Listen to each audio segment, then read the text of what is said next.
We coming home for the Christmas. Oh, yes. We can't miss the Christmas. We coming home for the Christmas. We can't miss the Vinci Christmas. We coming home for the Christmas. We can't miss the Christmas. We coming home for the Christmas. We can't miss the Vinci Christmas. There is nothing sweet like 9 morning or NBC caroling. There is nothing sweet like the 9 nights. Botanic Garden is plenty vibe. There is nothing sweet like Sorrel Bay. 9 morning Heritage Square. There is nothing sweet like the Sultan or sweet like Luca Parang. I tell all that the program king is back again, you know. Hey, what we pass nothing. Oh God. What you love the little bacalao? WEFM, the clean fresh sound. WhatsApp us or call us at 457-9997. Activated Mornings on WeFM 99.9 is on now.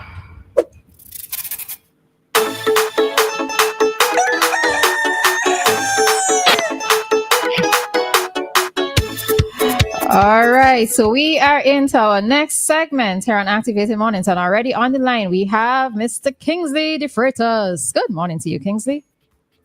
Yeah, good morning. I want to ask you a question though.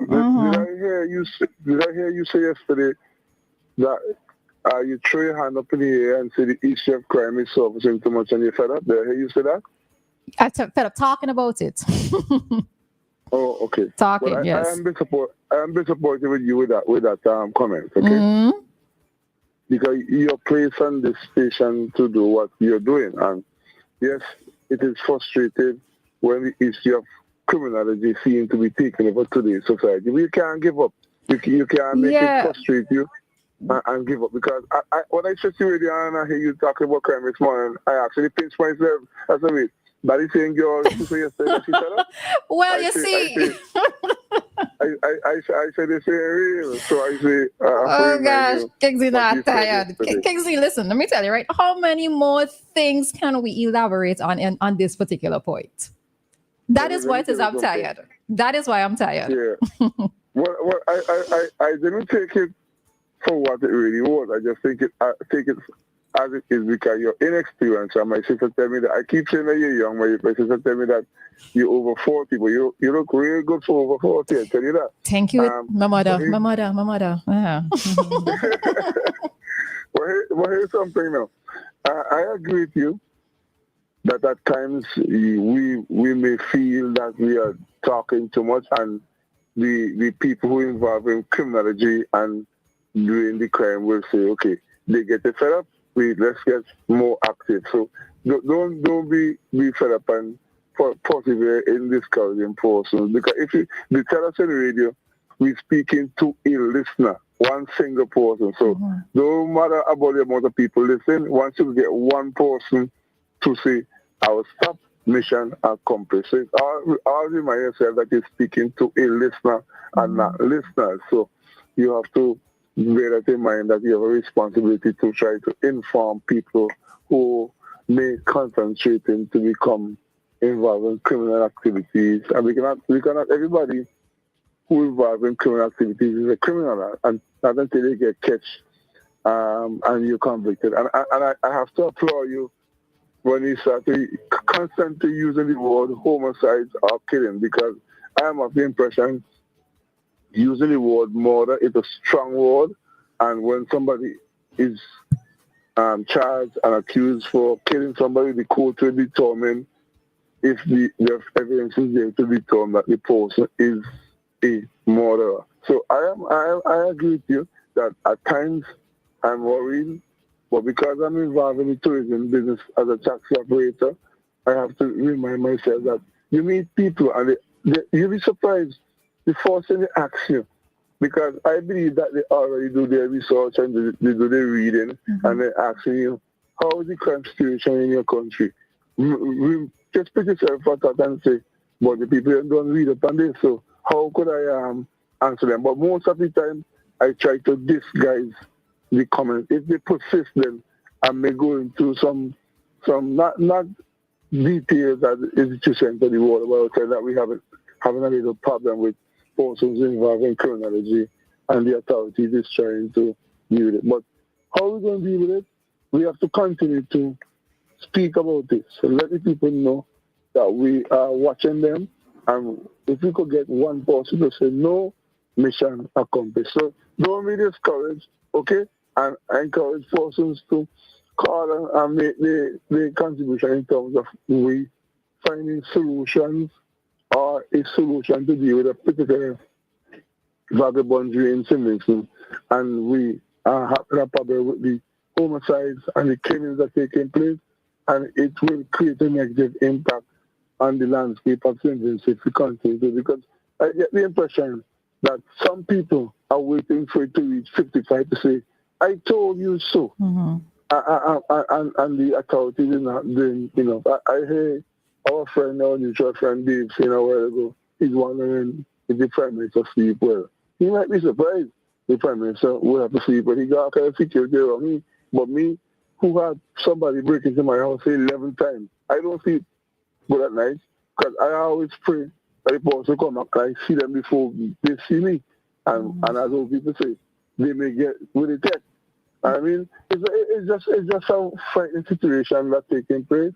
Candyman say crime in Livingston is decreasing. Well, I don't know where he gets his information from. I don't know if it's the acting, and let me emphasize acting commissioner giving that information, because sometimes when you're in a position you're not conform, you act and you just say what you ought not to say. Anyhow, you have a nice day. I continue to listen, okay? All right, Kingsley. All right. All right. Then, yeah. So we're gonna head into our topic. I think there were some comments. Let's probably do those. All right. So somebody's. Oh no, that's not. Okay. Not. Somebody was saying before, this is an easy problem. All they have to do is to lock down the place or call for police from the region because they did it already. Someone was offering that up as something. All right. So the law's already on the books, right? So let me just expand a bit more on that, right? So yes, I do know that police have certain powers. I don't know if it's a case where, to phrase this properly.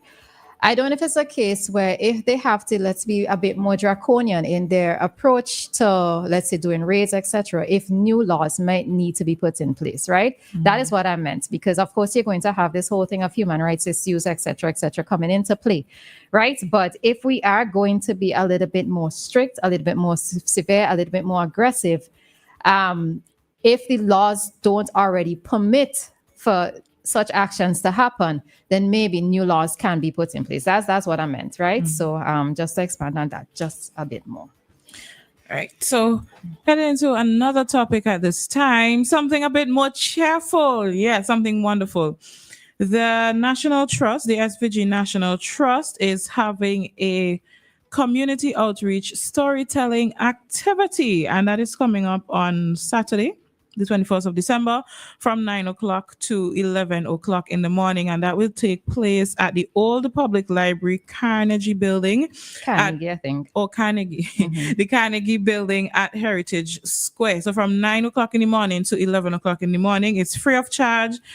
It's open to children aged 6 to 13 years old, but it caters for the entire family.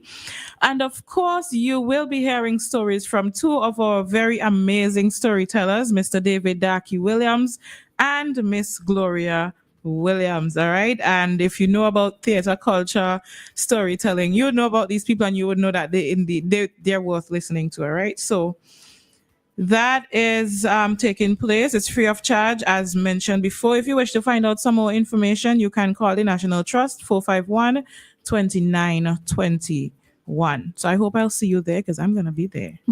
Yeah. All right. And that's the thing. I think the art of storytelling, like I keep wondering if it's done in schools. Like before you used to have like choral speeches, etc. Do those things still happen? They still have, they still have some choral speeches. Okay. Yeah. Right. So even that art of storytelling, like I wonder how many children grow up knowing what Anansi, who brother Anansi is. No, it's brother Bray Anansi, right?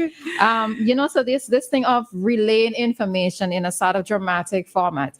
So this is something good that I'm happy to see, especially anything that involves children, and that tradition, in a sense, being passed on to the younger generation to keep things going. I'm always happy to see this. I don't think that we're passing on enough of our traditions in school, though. Most of what is set up in the school curriculum is outside stuff, basically. Not a lot of Vincentian things I find, and I noted somebody commented a while back about the substitution of certain books in school. So some of the books that we grew up using in school were these wonderful Caribbean folk tales. Now we don't really have much of those Caribbean folk tales. I think they may be trying to bring it back a little bit, but the books have changed a bit. These traditional stories, these folk stories, I don't think they're very easy to get your hands on, because I remember asking around for folk stories and going here, going there. Okay. I think the last time I asked to get some folk stories, I think the library told me I had to bring a flash drive, and that was a while back to get those stories. But I think that this should be more accessible, and we really should have a lot more of these folk stories in school. But the thing about us is now we've come this way where we love European things so much that even some of us, these folk stories, we don't appreciate because they have obia things in them, and they have some non-traditional characters and things like that, which... You know what's interesting? When I went to that production that you were involved in, Cheryl Johnson, so she received an award for her role within development, and she was making mention of something or the other with corn. She got corn and she put it in her hand and she was shaking it up and she was asking persons passing by to give some response. And for the life of me, I've never heard of it before. It's fine. Hi, Joshua. Good morning. I finished that after. Hi, Joshua. Morning. Good morning. Good morning. I like following Kingsley. Kingsley is someone who keeps it real. This morning, my wife was pressuring me to do something about the grass outside. When I looked out, I thought of one of your callers. I'm not going to call any names. A man of words and not deeds is like a garden full of weeds. Would you believe that? I got inspiration from your show. Joshua, so behave. Where is Yolanda this time? She is in the bathroom, getting ready to go to work. Yeah, I like Kingsley. I like following Kingsley. He keeps it real. Like I said, I've never met him in person, but I have had interactions with him over the years. In relation to the issue of crime in Bermuda, in St. Vincent, I interact with thousands of visitors. One of the first questions that they ask me is, "What is the crime like in Bermuda?" My answer is always the same. Whatever precautions you take in your country, you take those very same precautions here.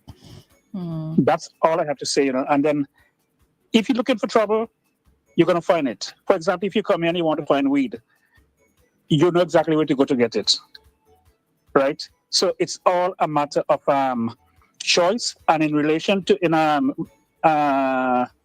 connection, I can't even find the adjective to use. To solve the gun crime in St. Vincent, whenever someone is found with an illegal weapon, lock them up in a cell, and twice a year, put them in Fort Charlotte. Lock the gate, give each of them a loaded pistol, and let them go at each other. And the last man standing, you got sharpshooters in the top, put a bullet right between the eyes. I mean, that's the only way to solve the problem, because if people keep shooting and killing and knifing and nothing gets done, where do we stand? And again, I am no friend of the Prime Minister. I say from time to time, the Prime Minister knows everything. He's like Santa Claus. He sees you when you're sleeping. He knows when you're awake. And the things that he don't get, his elves tell him. So Dave Roberts, you remind me also of Sleepy Joe Biden. The Prime Minister knows what is going on. Trust me, he does. We didn't dispute the fact that he knows. We would never dispute that. Oh, yes, he knows. And I hate to think that the Prime Minister is thinking, let them kill each other and that will solve the problem. But Mr. Prime Minister, I suggest you lock them all up in Fort Charlotte, because there's only one way out in that place. One way out. One way in, one way out. Lock that gate and let them go at each other. Because the laws are already on the books. So use them, use the laws, man. They're already on the books. Have a great day. All right, you too, Joshua. Thanks. Oh, Anita. Hello, Anita. Anita, I want to hear from you this morning, please. All right, thanks, Joshua. All right. Yeah, so I was making the point of somebody else. Hi, caller. Good morning. Good morning to you, ladies. I'd like to suggest a book that the children should start reading again. Is Aesop Fables. Yes. Okay. Right. Aesop Fables. Yes. Yes. Yeah, I was speaking to some grown up the other day, telling some story, and they never heard of it. Mm-hmm. So it's very, very good book, you know? Yeah. Yes. All right, you have a good day. You as well. Thank you. And that's the thing for me, like with Christmas gifts, like buy these things. You could buy books. If you're buying gadgets, yes, it's fine. We know that children, but buy books for these children, like even the classics, like Oliver Twist and, all these books that we grew up with. Simon Gulliver is Gulliver's Travel. Gulliver's Travel, right. Buy these classics so we can pass them down because just too many of our children just growing up clueless. Yeah, very clueless about basic things in literature, basic things of what happened in the past. We could put our hand in this, right? So I was getting back to the thing with what Cheryl had made mention of, and I'd never heard of it before. So I said I was going to raise it a morning because I wanted for someone to explain. So she had corn in her hand, right? She bought corn from somebody, and I think she said she was up by the wharf or something, and she had it and she shook it up. And she was asking persons passing by something or the other, right? And the persons did not have a clue in terms of what the response was supposed to be, but somebody eventually gave her a response. And I never had heard of that before. So this is when I say about our traditions are dying, our little things that we used, the persons used to do, our persons knew of long ago.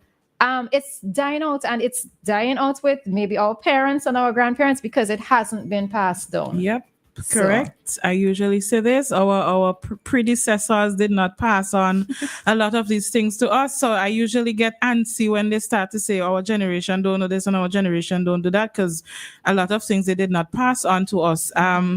A lot of the things I know, I didn't get it from my mother. I might go to my mother. She has no idea about these things. Okay. Absolutely no idea. And grandmother I never had any relationship with my grandmother. I'm actually quite jealous of those people who talk about sitting with their grannies and them telling them stories. I have none of that. Yeah. Sadly, I enjoy that from other people's grandmothers. Right? But I want us to do these things to continue to pass on these stories. And I need us to get more of these in the schools. You would find certain teachers individually who have a passion for this. They would go and get it and do it with their children. But I think I'd prefer for us to have more of that, man. We have too much outside influence. We need to teach people our own thing and pass on our own things, man. All right. Totally agreed, folks. Totally agreed. All right. So we are going to head on out of this segment at this time, and it is 8:04 here in SVG, and our time check came to you with the compliments of New Haven Funeral Home.